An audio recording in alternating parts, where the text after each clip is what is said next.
Problem 4 asks us to determine the mass moment inertia about the center mass of the object. Well, this object is symmetrical. Okay, so we have 4 identical robs evenly spaced around. So our center mass, hopefully, I'm not sure why that popped up, you see is going to be at the center of the circle there. Okay. The key point here is that the mass moment inertia, we can add up the mass moment inertia of the 4 objects, so the total is going to be the mass moment of inertia of the hub, so we'll call this the hub, plus 4 times the mass moment inertia of one of the rods. So this is a rod. Okay, and it gives us information about the weight of the rods, the length that they're welded to a circular disc. So here's our disc or our hub, and they're welded at this connection point right here. So we're going to have to be able to find the mass moment inertia of one of these rods and then add that to the mass moment inertia of the hub. Alright.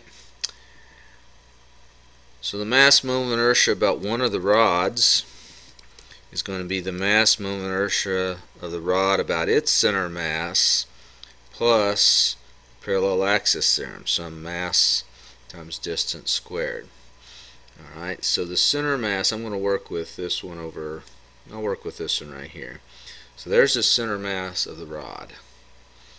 Okay, so we need to look up an equation for a thin rod about that location, and then this distance right here will be the d for the parallel axis theorem. Okay,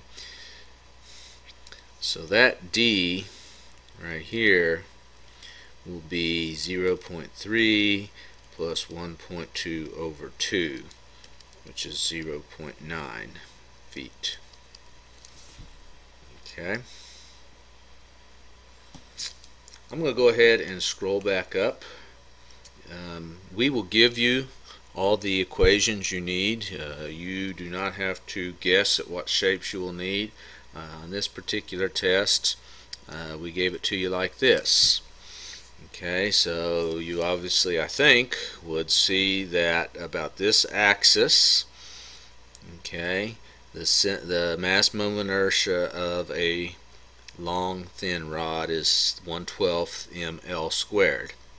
And while we're here, we can also see about this z-axis, the center mass of a cylinder or circular disc is 1/2 mr squared. So ml squared over 12 is the equation we're going to need. So I'll come back down here. Okay. So this is going to be 1/12 ml squared plus md squared. So I'll plug in some numbers. 1/12. The rods have a weight of 0.8 pounds. So 0.8 over 32.2 is the mass. And the rods had a length of 1.2 feet. That's squared. Okay, and then again we'll have 0.8 over 32.2 times our d, which we decided was from the center, the mass of the overall thing, up to the center mass of the individual thing, was at 0.9. This is going to have units of slugs, this is going to have units of feet squared. Alright, so for a single rod about the center of our whole system, that number is going to come out to be let's see, 1 divided by 12 times 0.8 divided by 32.2 times 1.2 squared. Okay, so that's 00298. We'll work this in parts just so you can sort of see the magnitudes of these things. Okay, and that's going to be 0.8 divided by 32.2 times 0.9 squared 0.02, so it's about 10 times as big. 0.2012. Okay, add those two up, and I get 0.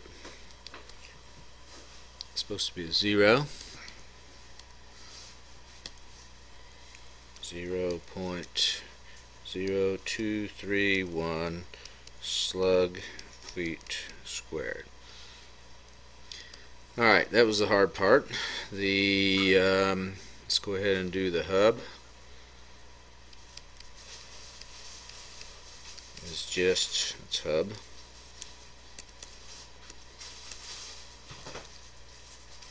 It's 1/2 mr squared, so that's 1/2. Technically this is wrong. It's a weight of 1.2 pounds. Okay, 1.4 over 32.2. And the radius of that guy is our 0.3 feet squared. So that number comes out to be 0.5 times 1.4 divided by 32.2 times 0.3 squared. 0.001956 slug feet squared. Alright, so now all that's left is to plug in, get the total. It is equal to that number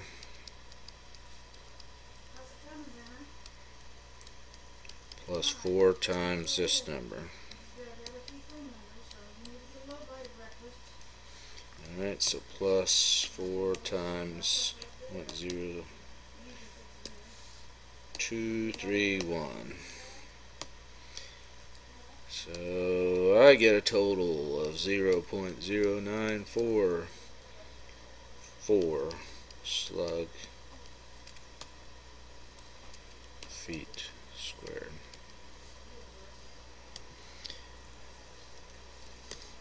So 0.0944 slug feet squared. Key points on this problem: to break it down into 4 individual objects, the 4 rods plus the hub.